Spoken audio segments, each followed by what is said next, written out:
অনেকে বলে রাতের বেলা নিরিবিলি, তাই রাত জেগে পড়তে ভালো লাগে। অনেকে বলে না, ভোরের সময়টাতে পড়া বেশি মনে থাকে। তো তুমি কোনটা করতে? তোমার কাছে কোনটা রাইট বলে মনে হয়? আমার কাছে যদি জিজ্ঞাসা করো, আমি বলবো যে সকাল সকাল ওঠা যদি সম্ভব হয় ওইটা করা ভালো। তবে আমি নিজেও রাত জেগে পড়তাম আর কি। বিষয়টা হচ্ছে আমাদের নিজের উপরে একটা গবেষণা করা উচিত যে আমি কিছুদিন 10 দিন কি 15 দিন, মানে অবশ্যই এটা এইচএসসি লাইফে হওয়া উচিত, মানে অ্যাডমিশন লাইফে যে এই ধরনের এক্সপেরিমেন্ট করা অর্থাৎ যাবে না। অ্যাডমিশন লাইফে কোনো এক্সপেরিমেন্ট তো চলে না চলে না, আসলে। হ্যাঁ। এটা এইচএসসি লাইফের শুরুতেই করা উচিত। হ্যাঁ, এইচএসসি তুমি দেখো যে আমি 10 দিন সকাল সকাল উঠছি, হয়তো সেটা 4টা বা 5টা বা 6টার দিকে আমি সকাল সকাল উঠছি, যে ওই টাইমে আমি কতটা ইফেক্টিভ থাকি, ওই টাইমে আমার এনার্জি লেভেলটা কতটা ভালো থাকে। যদি তোমার মনে হয় যে আমি অনেক বেশি পড়াশোনা করছি অল্প সময়ের ভিতর, তাহলে ওইটা তোমার জন্য একটা রাইট টাইম।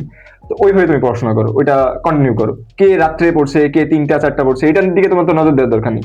তুমি কত ঘন্টা পড়ছো, কতটুকু পড়ছো, সেই দিকে তুমি নজর দাও। এরপরে তুমি রাত্রিবেলাও কিছুদিন জাগো, মানে যদি তোমার সকালবেলাটা সুইটেবল মনে হয় তাহলে ওইটাই কন্টিনিউ করো। আর অনেকের ক্ষেত্রে দেখা যাবে যে সকালবেলা ঘুম ঘুম আসে, এনার্জি লেভেল অনেক কম থাকে, তারা রাত্রের টাইমটা পড়াশোনা করতে পারে। আমি তো আমার ক্ষেত্রে দেখা গেছিল যে আমি অনেকবার চেষ্টা করছি সকালবেলা ওঠার, কিন্তু সকালবেলা আমার ঘুম ঘুম থাকে, তো শেষ পর্যন্ত আমি রাত্রির ওই টাইমটা আমি নিছি। তো এটা ম্যান টু ম্যান ভ্যারি করে, এটা বলা যায়।